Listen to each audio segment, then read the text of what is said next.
L'industrie forestière fait face actuellement à une diminution importante de la matière lineuse et l'une des avenues consisterait en faire de l'éclaircie commerciale. Cela aurait avantage d'augmenter la grosseur des tiges. Le docteur Jean Bégin de l'Université Laval ainsi que M. Robert Schneider, qui est candidat au doctorat, ont étudié l'éclaircie commerciale sur les 3 dernières années concernant le rendement de l'éclaircie commerciale et la croissance du pain gris. Ils nous livrent aujourd'hui les résultats.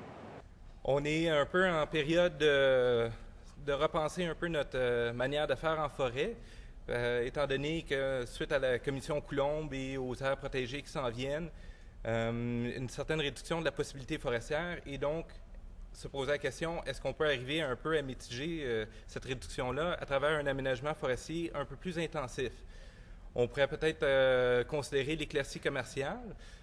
Première question à se poser, qu'est-ce que c'est l'éclaircie commerciale? C'est un éclaircie qui se fait dans un peuplement qui n'est pas encore rendu à maturité ou des fois qui est rendu à maturité où on prélève un certain nombre de tiges de taille commerciale. Les études passées ont montré que l'éclaircie commerciale est intéressante car elle augmente la dimension des tiges résiduelles du peuplement, ce qui va un peu dans le sens, une tige a plus de place où elle peut croître, donc elle va pousser un peu plus. Aussi, l'éclaircie commerciale peut offrir certains bénéfices sociaux, c'est-à-dire que généralement, une éclaircie est mieux acceptée par le public en général qu'une coupe totale. Et dernièrement, selon l'avis scientifique, l'éclaircie commerciale pourrait arriver à combler certaines baisses de l'approvisionnement forestier et aussi avoir un certain effet sur la possibilité forestière telle qui a été mentionnée entre autres dans le rapport de la commission Coulombe. Plus spécifiquement, l'avis scientifique sur l'éclaircie commerciale a montré qu'on a très peu de connaissances sur la réaction de nos espèces suite à l'éclaircie commerciale. Par contre, sur le survol qu'ils ont fait de la littérature, ils ont trouvé, entre autres, que l'augmentation de la production ligneuse est très, très difficile suite à l'éclaircie commerciale et que la première éclaircie, du moins, est très difficile à rentabiliser étant donné qu'on récolte seulement des petites tiges. Ils ont aussi proposé dans l'avis scientifique qu'il y a trois patrons qui peuvent, ou 3 situations qui peuvent venir suite à l'éclaircie, ou du moins très, très théorique. Le premier ici, c'est où on peut voir qu'en fonction de la densité du peuplement, c'est le peuplement qui est le plus dense qui va avoir le meilleur accroissement. Il peut y avoir une seconde situation, ou une situation de plateau, c'est-à-dire que peu importe la densité, l'accroissement reste pareil jusqu'à temps qu'on arrive dans des situations très peu denses où il y a une chute de l'accroissement. Et un troisième patron qui est les densités intermédiaires montrent le meilleur accroissement. Actuellement, dans les peuplements, pour des peuplements éduqués, l'avis scientifique met de l'avant qu'on devrait avoir une situation ici où il n'y a aucune différence en accroissement suite à une éclaircie. Par contre, dans les peuplements non éduqués, on se retrouverait plus dans une situation comme ça ici, où suite à une éclaircie commerciale, il y aurait une baisse de l'accroissement. Donc, ce projet cherche à approfondir un peu le lien entre la croissance et la qualité du bois suite à l'éclaircie commerciale. De manière plus spécifique, le projet peut se diviser en 4 sections, soit la première section qui touche l'étude des variables à l'échelle de la tige individuelle, la deuxième, qu'est-ce qui se passe dans le peuplement, la troisième partie, est-ce qu'il y a un impact de l'éclaircie commerciale sur la qualité du bois, et la dernière partie, c'est une analyse financière du traitement pour voir est-ce que il y a quand même un certain intérêt à le faire s'il n'y a aucun effet sur les autres étapes. Par contre, les 2 derniers points ici, c'est encore des résultats préliminaires. Par contre, d'une manière ou d'une autre, comment est-ce qu'on regarde les données, on arrive sensiblement aux mêmes conclusions. Et alors, donc, les résultats qui vont être présentés sur les 2 derniers points, ce ne sont que préliminaires. Pour arriver à quantifier un peu l'effet, on a été visiter 5 sites à travers l'Est du Canada. Il y a 3 sites ici au Nouveau-Brunswick et 2 sites au Québec, un au Lac-Saint-Jean qui a fait l'objet de la demande de subvention qu'on présente tout de suite, et un autre site ici en Abitibi, pas loin de Rouyn. Dans les 5 sites, on peut voir ici que 2 des sites au Nouveau-Brunswick ont été, c'est-à-dire le site ici ont été traités quand même assez jeunes, autour de 25 ans, et les 3 autres sites, le site au Nouveau-Brunswick et les 2 du Québec, ont été traités à 40 ans. Donc, même si on ne peut pas nécessairement quantifier précisément l'effet de l'âge, on peut quand même tirer certaines conclusions intéressantes. Un autre fait à noter, c'est au Nouveau-Brunswick, c'était des dispositifs de recherche installés avec des parcelles permanentes. Et au Québec, les 2 sites au Québec, c'était des éclaircies qui ont été faites de manière opérationnelle ou semi-opérationnelle, où ce n'est pas tout le peuplement qui a été traité. Et donc, on peut avoir accès à un peuplement témoin et un peuplement traité. Alors, c'est pour ça ici qu'on peut voir une différence au nombre de mesures. Les 2 autres, au Québec, il y a juste eu une mesure, c'est quand on a été le visiter. Ceci a mené donc une méthodologie différente pour les 2 provinces. Au Nouveau-Brunswick, c'est des parcelles permanentes, donc c'est un remesurage tel qu'on le fait dans les parcelles permanentes au Québec, ou plus ou moins, hein, mais en gros, c'est le mesurage du diamètre des arbres, hauteur et tout ça. Au Québec, ce qu'on a fait pour reconstituer l'historique du peuplement, c'est on a pris des carottes de croissance sur toutes les tiges vivantes dans la parcelle. On a mesuré l'épaisseur d'écorce aussi pour être en mesure d'étudier l'évolution des tiges individuelles. Pour avoir un effet de l'intensité ou du traitement qui a été appliqué, on a mesuré toutes les souches qui étaient dans les parcelles, et suite à des données très, très sommaires qui avaient été prises en Abitibi, nos relevés faits par recomposition du peuplement avec le mesurage des souches et ce qui a été prélevé sur le parterre de coupe concorde très, très bien. Donc, ces données ici permettent à étudier la croissance et au niveau des tiges et au niveau du peuplement. Pour l'étude au niveau de l'analyse financière et la qualité du bois, on a fait des analyses de tiges où on a prélevé des rondelles à tous les mètres. On a prélevé aussi un tronçon entre 1 mètre et 1 mètre 30 pour des études de qualité du bois aussi. Et ça a mené à l'étude et du défilement de la tige qui nous permet de faire un débitage simulé dans Optitech pour avoir le rendement en bois d'œuvre, le rendement financier, et aussi le matériel pour faire l'étude de la qualité du bois. Et en combinant les résultats, on peut avoir une idée du rendement en sciage et arriver à une analyse financière. C'est à peu près tout ce que je vais passer au niveau de la méthodologie. Je vais tomber directement dans les résultats. Alors, si jamais vous voulez avoir une idée des modèles qui sont en arrière de ça, je vous inviterai à me contacter par la suite. Alors ici, dans un premier temps, je vais vous présenter les résultats au niveau des tiges individuelles. Ici, c'est la différence en diamètre à hauteur de poitrine, le DHP, entre le témoin et les tiges éclaircies en fonction de l'éclaircie. Au Nouveau-Brunswick, on avait 3 traitements dans chacun des sites, soit le peuplement témoin, 25% de la surface terrière prélevée et 50% de la surface terrière prélevée. Et dans nos sous-parcelles au Québec, on avait aussi un certain gradient d'intensité d'éclaircie. Et ça, ici, à travers le modèle, on peut voir que la différence en accroissement pour les tiges augmente avec la taille des tiges. Donc, les plus grosses tiges réagissent un peu mieux à l'éclaircie. Quand on regarde les résultats du modèle d'une autre manière, soit en termes d'accroissement annuel périodique, c'est-à-dire la différence du diamètre, mettons 5 ans après traitement par rapport au diamètre au moment du traitement, ou en période quinquennale, en fonction du diamètre à hauteur de poitrine, on peut voir qu'il y a quand même une différence entre les traitements. Quand on regarde dans la période 15 à 20 ans après traitement, on peut voir que, premièrement, les 2 traitements, les 2 éclaircies ont commencé à se rejoindre avant de venir se rejoindre ici. On peut voir, par contre, même s'il semble y avoir une différence, que la différence reste quand même fraction de millimètre.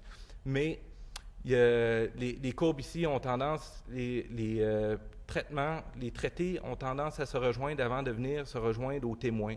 Ce phénomène-ci est beaucoup plus rapide dans les peuplements traités jeunes par rapport aux peuplements traités vieux. Au niveau du défilement, on peut voir ici On a utilisé un modèle, une équation de défilement qui intègre l'effet de l'éclaircie commerciale et aussi qui assure qu'au moment du traitement, le profil des tiges est identique et que ce profil-là est modifié en fonction du temps. Ici, c'est pour illustrer les résultats du modèle, c'est une tige de 150 mm de DHP ou 15 cm au DHP, 15 mètres de hauteur 20 ans après traitement. On peut voir ici que les courbes sont quand même assez rapprochées, mais quand on regarde la différence par rapport aux témoins, on s'aperçoit qu'il y a quand même une différence d'à peu près 5 mm là, au maximum. C'est-à-dire que quand on est en hauteur de l'arbre, les tiges éclaircies ont tendance à être un peu plus petits et au niveau de plus bas, proche de la souche, l'évasement est un peu plus important, donc il y a un impact sur le défilement de la tige. La répercussion de ça ici, on peut le voir entre autres au niveau des volumes, soit le volume total et le volume marchand, soit le volume jusqu'à 9,0 cm sous l'écorce. 20 ans après traitement, en fonction du DHP, on peut voir qu'il y a quand même une certaine différence qui est de l'ordre quand on prend la différence ici, c'est à peu près de l'ordre de 8 % de différence et que cette différence-là est transmise au volume marchand. Donc, la différence qu'on observe ici au volume marchand, c'est dû en grande partie à l'effet sur le volume total. Qu'est-ce qui est à retenir de cette première partie? C'est que l'éclaircie augmente, comme les autres études l'ont montré, augmente l'accroissement des tiges pour au moins une période pour au moins 15 ans. Par contre, la distance des tiges par rapport au sentier ne semblait pas avoir un effet significatif à l'intérieur de notre modèle. Ça ici, c'est encore, ça va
obtenir des peuplements forestiers matures plus rapidement. Est-ce possible? Les utilisateurs nous ont indiqué qu'ils souhaiteraient connaître la différence entre des peuplements d'une soixantaine d'années qui sont issus de différents traitements. Un traitement à la CPRS, c'est-à-dire la coupe avec la protection et la régénération des sols, la coupe avec la protection des petites tiges marchandes et la coupe avec la protection de la haute régénération. Le docteur Jean Bégin de l'Université Laval a mesuré les gains en volume et en temps que les différents types de coupes nous permettent de réaliser. Bonjour à tous. Comme on est dans une activité de transfert technologique, le conférencier doit penser à vous autres aussi. Ça fait que pour ma présentation d'aujourd'hui, j'ai 3 objectifs. Donc, si en retournant chez vous ce soir, vous êtes capable de vous rappeler d'un point pour chacun de ces objectifs-là, bien, je pourrais dire que j'ai satisfait mes objectifs de transfert technologique. Donc, sans plus tarder, croissance de la haute régénération et rendement des peuplements de seconde venue, dispositif de Rivière-Aura. Un travail qui est un travail d'équipe où un certain nombre de personnes ont travaillé, dont Hugues Laberge, dont je présente une partie des résultats du mémoire de maîtrise, ainsi que Martin Riopel, qui a travaillé sur une autre partie des données provenant des autres aires permanentes dont on va parler dans quelques instants. Peut-être une mise en contexte en premier. La protection de la haute régénération, même de la régénération, c'est quelque chose qui est, dans une certaine mesure, récent et pas récent. Vous avez entendu parler de CPRS depuis les années 80-90, où on parlait de protéger la régénération lors des coupes forestières. Depuis ce moment, et tout particulièrement dans le nouveau manuel d'aménagement forestier, on parle de CPHR, où on vise la protection des GO, donc des petites tiges, disons des tiges de 4 cm et plus, en associant à ça un gain sur la révolution.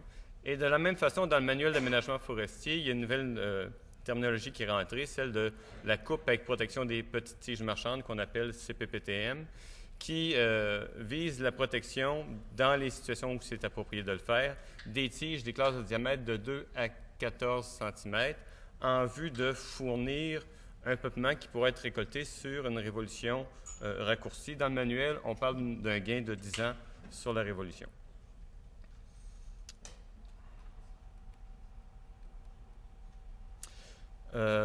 Pour mettre le CPPTM dans le manuel d'aménagement, il y a un avis scientifique qui avait été demandé à l'époque et suite à cet avis scientifique-là, il y a un certain nombre de questions qui avaient été soulevées, dont par exemple l'impact sur la biodiversité causé par la CPPTM, l'impact en termes de productivité forestière, régénération après coupe, dans quel scénario sylvicole le CPPTM peut s'intégrer. Dans le cas de la présentation d'aujourd'hui, moi je vais traiter de la productivité, mais le prochain conférencier, lui, va aborder la question de la régénération après coupe. Pour parler de productivité, lorsqu'on veut étudier un traitement comme la coupe avec protection des petites tiges marchandes, normalement, ça nous prendrait des dispositifs de mesure que l'on a suivis sur une très longue période de temps pour savoir quel est le gain que l'on a à faire ça. Les plus vieux dispositifs contemporains qui existent remontent à peu près 5 à 10 ans, donc c'est difficile d'avoir une idée à long terme. Cependant, il y a des gens qui étaient à l'époque visionnaires dans les années 50 qui ont établi des dispositifs de mesure après coupe à un certain nombre d'endroits dans la province. Donc, les gens au fédéral avaient établi des dispositifs de mesure dont on a retenu 3 dispositifs, celui de Rivière-Belle, Rivière-Matane et Rivière-Aura. Le dispositif de Rivière-Belle, essentiellement, est composé de peuplements d'épinettes noires. Celui de Rivière-Matane est composé de peuplements de sapins baumiers. Et à Rivière-Aura, l'objet du dispositif d'aujourd'hui, on a considéré essentiellement que les peuplements d'épinettes noires. Donc, ce sont des dispositifs qui ont été établis dans les années 50, pour lesquels on a un suivi dendrométrique, donc des inventaires forestiers qui ont été réalisés dans les années 60, 70, 90 et 2000. Ou si vous voulez, on a sur 50 ans l'historique de croissance documenté pour ces peuplements-là. Historique qui était documenté au moyen de placettes semi-permanentes, donc la nuance par rapport à des permanentes est à l'effet que les tiges dans les semi-permanentes ne sont pas numérotées. Donc, on ne peut pas faire l'historique individuel des tiges, mais on a des tables de peuplement qui évoluent dans le temps qu'on peut suivre. Et dans ces 3 aires-là, il y avait des évidences de protection de la régénération, que ce soit par les photos de l'époque qui nous étaient disponibles, ou bien par les relevés d'inventaire, comme je le disais, qui nous permettaient de voir qu'au premier inventaire, quelques années après coupe, il y avait des tiges qui avaient déjà de fortes dimensions, laissant supposer que ces tiges-là avaient été protégées lors de la coupe. Donc, pour aujourd'hui, ce que je veux, c'est aborder 3 objectifs avec vous, c'est-à-dire quantifier les taux de survie des tiges qui ont été laissées après coupe, d'une part. D'autre part, comparer la croissance des tiges individuelles, donc en fonction des classes de dimension de tiges qui ont été laissées après coupe, et ça en termes d'évolution du diamètre, de la hauteur et du volume, et assez rapidement en termes d'accroissement. Et l'élément peut-être le plus intéressant, c'est quantifier le gain temporel qu'il y a, qui est attribuable à la protection de la haute régénération. Donc, quelques points méthodologiques, de façon, un survol de la méthodologie pour le premier objectif, taux de survie. Donc, on avait 30 placettes sur des types écologiques RE21, RE22, donc des types, des qualités de station qui ne sont pas nécessairement très, très bonnes. Dans ces placettes-là, on avait le dénombrement des tiges par classe de diamètre pour l'inventaire de 1952 et bien entendu en 2002. Donc, c'est ce que vous avez sur le tableau. Schématisé ici 6 tiges dans les classes 1, 2, 3. 6 tiges représentées dans les classes de diamètre 2 à 7 pouces de diamètre. Et dans ces parcelles-là, dans les 30 placettes, on a fait le carottage des tiges. Donc, en faisant le carottage des tiges et en analysant les carottes provenant de ces carottages-là, on est en mesure d'associer à chacune des tiges un diamètre en 1952. Donc, la tige orange avait 2 pouces, la tige orange 5 pouces avait 1 pouce ici. Et vous comprendrez que si on savait combien qu'on avait de tiges en 52, combien qu'on avait de tiges vivantes, mais de 2002, mais ramenées à leur dimension en 52, on est capable de calculer les taux de survie. Donc, c'est ce qui était possible de faire et ce qui était tout à fait remarquable avec ces dispositifs-là, qu'on n'est pas capable de faire autrement avec des placettes temporaires, c'est qu'on est capable de savoir le taux de survie sur une période ici de 50 ans après coupe dans ces 30 placettes qu'on a choisies. Deuxième partie, la croissance des tiges survivantes. Encore là, on avait 30 placettes, 18 avec présence de haute régénération, 12 placettes avec présence de semis seulement.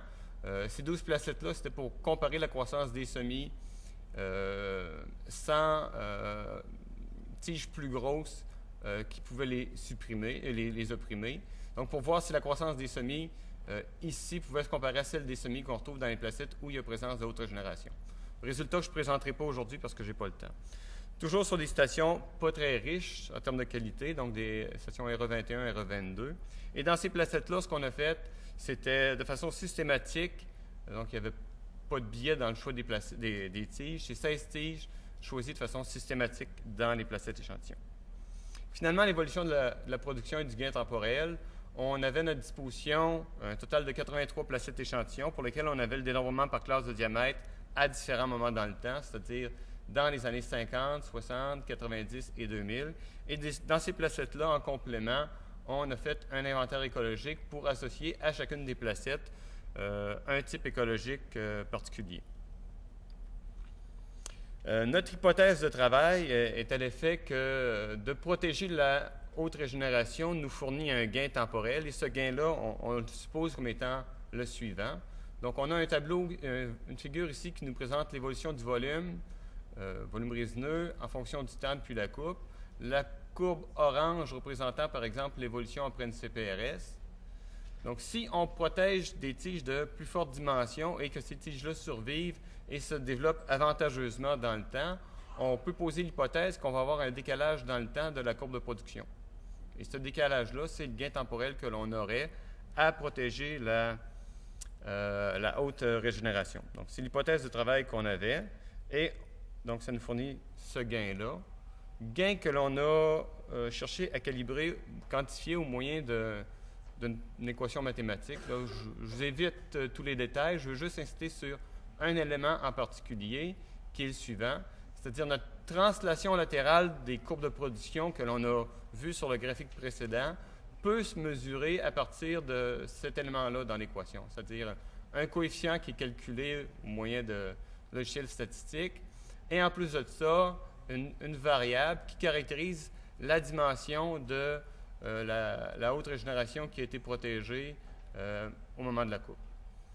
Cependant, dans notre façon de voir les choses, on a décidé de calibrer ou quantifier la dimension de la haute régénération, non pas au moment de la coupe, mais plutôt après un certain délai après coupe qu'on a estimé ou utilisé de l'âge de 15 ans, tout simplement parce ce qu'on a observé dans le temps, c'est qu'il y a une certaine mortalité qui se produit au début, immédiatement après coupe, une mortalité qui introduit un biais dans l'analyse, un bruit plutôt dans l'analyse des données, et faisant en sorte que les relations sont moins claires et moins évidentes. Si on se fie sur la dimension de la haute régénération 15 ans après coupe, on va être en mesure d'avoir une meilleure relation pour pouvoir quantifier l'évolution de la production future attribuable à la dimension de cette régénération-là. Donc, ce qu'on a utilisé, c'est ce qu'on appelle l'indice de diamètre à 15 ans, qui correspond essentiellement au diamètre moyen quadratique des 1000 plus grosses tiges à l'hectare dans les placettes échantillons, si vous voulez, 40 tiges par placette de 400 mètres carrés, et ce, 15 ans après coupe. Donc, voyons maintenant les résultats et quelques éléments de discussion de ces résultats-là. Premier graphique porte sur le taux de survie des tiges préétablies. Donc, deux résultats sur cette figure-là. Les courbes, les barres qui sont en jaune plutôt, en premier, portent sur le taux de survie des tiges dans les placettes échantillons qu'on a échantillonnées dans le bloc 1. Bloc 1 où le premier inventaire était de l'ordre de 10 à 12 ans après coupe. Donc, à titre de comparaison, 10 à 12 ans après coupe, ça correspond au premier inventaire qu'on avait dans les autres aires permanentes aussi. Si vous vous rappelez, il y avait Rivière-Belle et Rivière-Matane. Et lorsqu'on compare les taux de survie de l'ordre de 60-80% en fonction des différentes classes de diamètre, 1 pouce, 2 pouces, 3 pouces et 4 pouces, de Rivière-au-Rat avec les autres aires permanentes que sont Belle et Matane, on se rend compte qu'on a un taux de survie qui est un petit peu plus bas que ce qui est observé ailleurs. On ne s'attendait pas d'avoir nécessairement les mêmes taux de survie, mais on sait qu'à Rivière-au-Rat, on avait un taux de survie qui est légèrement plus faible. Légèrement plus faible pour plusieurs raisons qu'on peut hypothéser. Premièrement, on a travaillé avec des stations qui étaient plus pauvres, donc peut-être qu'il y a un lien avec la fertilité des stations. C'est une hypothèse, on ne cherche pas à la vérifier nécessairement. On voulait juste voir si les résultats étaient proches de ceux qu'on avait obtenus ailleurs. D'une part, la qualité des stations, et d'autre part, peut-être que les tiges avaient une certaine forme, du moins au niveau de la cime, qui était peut-être moins bonne que celle qu'on observait ailleurs dans les autres aires. Donc, c'est des hypothèses. Ce qui est intéressant pour nous, par contre, comme résultat, c'est quand même de constater qu'il n'y a pas une mortalité catastrophique. Et ça, c'est intéressant. On parle beaucoup de tordeuses dans les années 70 qui ont affecté la croissance et la survie des peuplements. On a vu des pertes de croissance, effectivement, dans nos peuplements, mais en termes de mortalité, on n'a quand même pas une mortalité catastrophique dans les placettes qu'on a étudiées. Par contre, si on regarde dans le bloc 2, où on a les résultats du premier inventaire 3 ans après coupe, on voit qu'on a une mortalité beaucoup plus grande, ou un taux de survie plus faible, si vous préférez, quand on compare l'inventaire de 3 ans après coupe jusqu'à nos jours, dans le bloc 2, versus l'inventaire qu'on avait 10 ans après coupe jusqu'à nos jours dans le bloc 1. Ce qui nous amène justement à comprendre ou à accepter l'hypothèse qu'on avait posée tout à l'heure, que quantifier la dimension de la haute régénération 15 ans après coupe est quand même peut-être plus intéressant pour nous autres, puisqu'on a beaucoup moins de mortalité ici qu'on en a par rapport à l'inventaire qui est réalisé 3 ans après coupe. Donc, on a jugé sur la base de cette figure-là que ce qu'on faisait était quand même peut-être un petit peu plus approprié. Deuxième résultat, avant d'aborder les résultats, voyons quand même comment on a distribué nos tiges. Donc, on avait 16 tiges par parcelle qui avaient été récoltées dans une trentaine de parcelles d'échantillons, qu'on a stratifié de la façon suivante en termes de classe de régénération, c'est-à-dire semi ou marcotte si vous préférez, mais tout ce qui a une dimension d'un diamètre inférieur à 11 mm, les petites gaules, les moyennes gaules, grandes gaules et tiges marchandes. Donc, retenez le gradient qui est, sans être des classes tout à fait identiques, il y a un gradient entre les semis jusqu'aux tiges marchandes. C'est ce qui va vous être utile pour comprendre les prochaines figures. Soit dit en passant, il y a beaucoup de semis qui ont été échantillonnés, tout simplement parce que dans notre étude, que je ne présente pas comme résultat, on voulait comparer les semis de placettes avec gaule versus les semis de placettes sans gaule, ce qui ne fait pas l'objet de la présentation d'aujourd'hui. Donc, croissance des tiges survivantes en termes de hauteur. Donc, on a la hauteur en fonction du nombre d'années après la coupe. Le moment de la coupe étant ici, 50 ans plus tard étant grosso modo au moment où on a fait l'inventaire. Ce qu'on en voit, c'est qu'il y a une gradation des classes de régénération à partir du moment après coupe. Donc, à 0 ans après coupe, on a nos semis, petite gaule, moyenne gaule, grande gaule et tiges marchandes.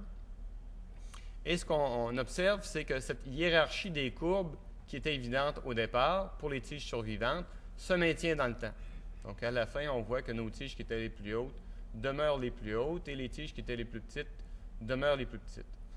Les valeurs qui sont ici indiquent s'il y a des différences significatives ou non. Donc, dans ce cas-ci, toutes les courbes étaient significativement différentes.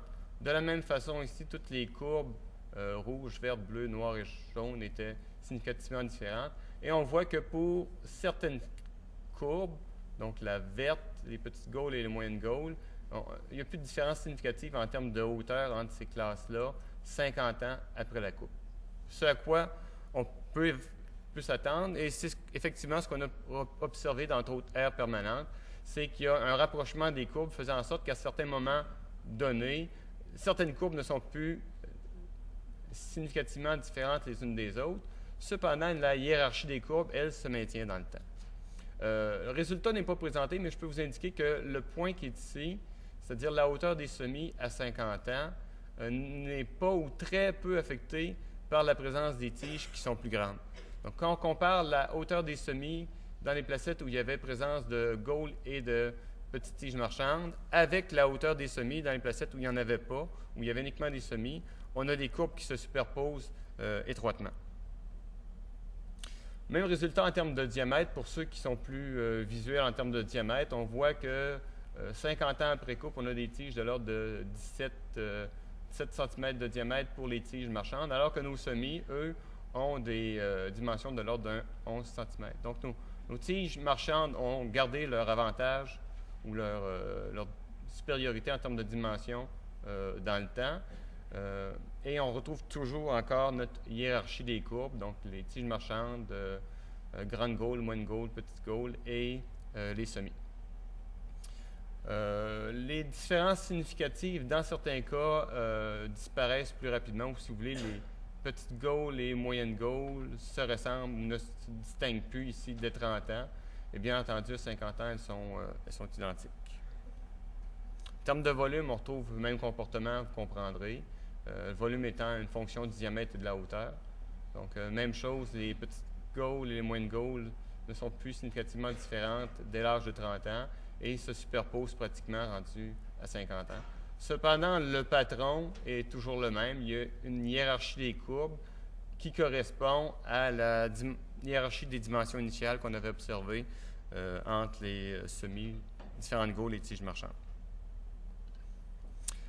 Lorsqu'on ramène ces courbes-là en termes d'accroissement, une chose qui est intéressante à observer, c'est le résultat suivant, c'est-à-dire que l'accroissement en fonction de la dimension qui est considérée, donc si je parle d'accroissement en hauteur, en fonction de la hauteur, nous indique qu'à partir d'un certain temps après coupe ou après une certaine période d'ajustement, à dimension comparable, les différentes classes de régénération initiale ont des accroissements similaires.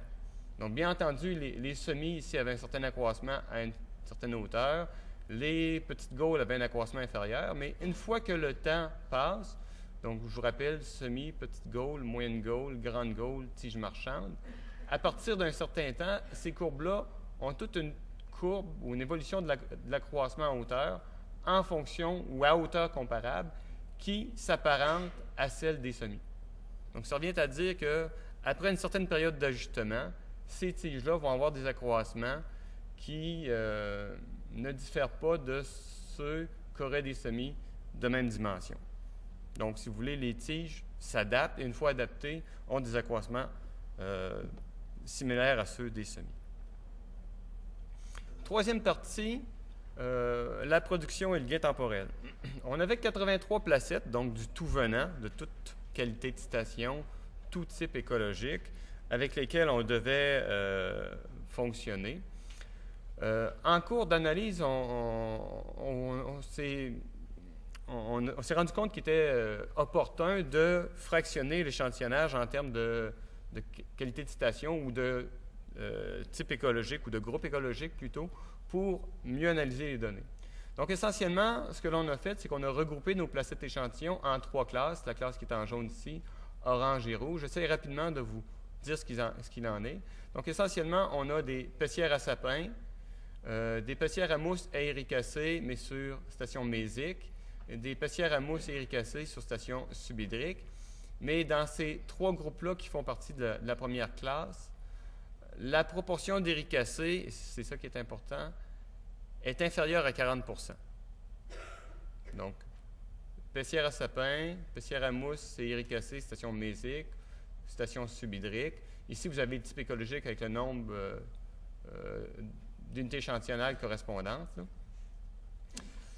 Alors que dans les deux autres classes qu'on a utilisées, on a des pessières à mousse et éricacées, mais si vous préférez, donc selon le type écologique, sauf qu'on a une abondance d'éricacées. Et avec éricacées ici, signifie 40 % et plus d'éricacées dans les placettes échantillons. Même chose ici. Donc, pour des stations mésiques et subhydriques. Donc, ce que ça donne comme résultat, on a le résultat suivant. Je vous indique que la courbe qui est en orange, ce serait la courbe correspondant à une CPRS en termes d'indice de diamètre. Donc, l'indice de diamètre à 15 ans. 6 cm, ça correspond à une CPRS. 9 cm, ça correspondrait à une CPHR. Et 12 cm, ça correspondrait à une CPPTM. Donc, pour le premier groupe dont je vous parlais il y a un instant, une CPHR fournirait un gain par rapport à une CPRS de l'ordre de 10 ans, selon ce qu'on a observé à partir des données du dispositif de Rivière-Aura. Et ce gain-là, pour une CPPTM, par rapport à une CPRS, serait de l'ordre de 20 ans. Si on regarde pour un autre groupe, le groupe des stations de la pessière à mousse éricacée sur station subhydrique avec abondance d'éricacée, donc plus de 40 % d'éricacée, on retrouve encore la même tendance, c'est-à-dire un gain de 20 ans de la coupe avec protection des petites tiges marchandes par rapport à une CPRS et un gain de 10 ans par rapport à la CPHR. Cependant, les productions observées sont plus faibles que celles qu'on a observées précédemment, qui accotaient au-dessus de 150 m3 par hectare. Et finalement, les stations de pessière à mousse éricacée sur station mésique, avec abondance d'éricacée ici, donc plus de 40 % d'éricacée. Toujours là, on retrouve encore notre gain de 20 ans et de 10 ans respectivement pour la CPPTM et la CPHR, mais avec des productions qui sont de beaucoup inférieures à ce qui a été observé précédemment. Si on compare avec d'autres aires permanentes, donc c'est ma seule comparaison que je fais avec les autres aires, on a par rapport à Matane et Rivière-Belle. Donc, dans notre modèle, on avait un coefficient qui était le coefficient B4 qui nous indiquait le gain qu'on a en temps pour chaque centimètre d'indice de diamètre de haute régénération protégée. Donc, ce qu'on observe, c'est une certaine constante. Ça a été calibré avec des données totalement différentes. Cependant, on observe toujours le même gain, c'est-à-dire 3 ans pour chaque centimètre d'indice de diamètre protégé. C'est intéressant. Et ça, autant pour l'épinette, ici, à Rivière-Aura et à Rivière-Belle, qu'à Matane. Ce qui fournit un gain de la CPHR par rapport à la CPRS de l'ordre d'environ 9 ou 10 ans, ou 19 ou 20 ans par rapport à la CPPTM. Sauf que, si on compare, pour comparer avec d'autres endroits, à Rivière-Belle, sur des stations plus humides, on a eu des gains qui étaient plus faibles, ce qui se répercute par un gain au lieu de 10 ans, de 7 ans et de 14 ans. Et finalement, sur des stations ombrotrophes, donc des stations où il y a vraiment un problème d'eau dans le sol, le fait de laisser de la haute régénération n'a pas contribué à fournir un gain temporel. On n'a pas été capable de calibrer le modèle. Le gain était tout simplement nul. Donc, conséquence pour l'aménagement. Donc, on peut dire qu'en termes de survie, on a une survie qui est un petit peu plus faible par rapport aux autres aires du CFL qu'on a observées ailleurs. Peut-être, mais ce n'est pas vraiment important dans le cadre de l'étude, peut-être que c'est attribuable au fait que les conditions étaient plus équiennes ou que les stations qu'on a étudiées étaient plus pauvres. Ça peut être intéressant quand même de se poser la question, à savoir, est-ce que des stations pauvres vont si bien réagir en termes de coupe avec protection des petites tiges marchandes? Ça fera certainement pour nous l'objet d'études ultérieures. Au niveau des tiges individuelles, ce qu'on a observé comme résultat, Ça correspond étroitement à ce qu'on a observé dans les autres aires du CFL, tant pour le sapin que les pinnettes noires. Donc, en termes de tiges individuelles qui ont survécu, la hiérarchie des courbes des différentes classes de régénération se maintient dans le temps, et ça a été observé ailleurs dans les dispositifs du CFL, mais aussi dans d'autres études qui ont été faites, notamment dans la région ici. Au niveau de l'évolution de la production, rien de nouveau sous le soleil. C'est certain que l'écologie est à considérer dans l'élaboration des tables de production. Dans ce qu'on a observé avec notre stratification où on avait plus ou moins d'éricacées, on a observé qu'il y avait un lien entre les éricacées, la présence d'éricacées et la production. Et si on veut avoir des résultats plus précis sur ce qu'apporte la CPHR ou la CPPTM, bien pour ça, il faudra faire le suivi des dispositifs qui ont été établis de façon contemporaine là, dans les 5 ou 10 dernières années, si on veut avoir des résultats plus précis, parce qu'on n'a pas le moyen d'avoir d'autres études qui peuvent documenter ça. Finalement, en termes de gain temporel, il y a un décalage des courbes qui est en lien avec l'état à 15 ans, c'est-à-dire l'indice de diamètre à 15 ans qu'on a utilisé dans notre modèle. Ce gain-là est de l'ordre, disons grosso modo, de 10 ans par rapport d'une CPHR par rapport à une CPRS, 20 ans par rapport à une CPPTM. Faites attention, dans le cas d'une coupe avec protection des petites tiges marchandes, on ne récolte que 90 % du volume. Il y a un certain volume marchand qui est laissé sur le parterre de coupe.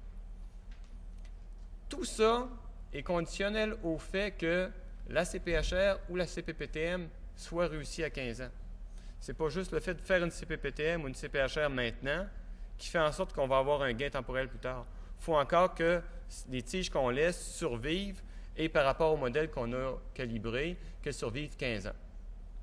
Donc, en conséquence, on considère que ce qui est indiqué dans le manuel d'aménagement, de fournir un gain de 10 ans pour une coupe avec protection des petites tiges marchandes, c'est encore raisonnable. Je ne pense pas qu'il faudrait inscrire des gains de cette nature, puisque ce n'est pas toutes les coupes avec protection des petites tiges marchandes qui vont nécessairement être réussies à 15 ans. Et si pour un peuplement donné, on veut lui accorder un gain temporel plus important, mais je pense qu'il faudrait à ce moment-là se fier sur l'inventaire qu'on aura 10 à 20 ans après coupe, le deuxième inventaire de suivi qui est prévu de façon législative. Finalement, j'aimerais exprimer mes plus sincères remerciements à ceux qui ont été assez visionnaires à l'époque pour établir des dispositifs de recherche, et ceux qui ont pris le temps de faire les mesures dans les années 50.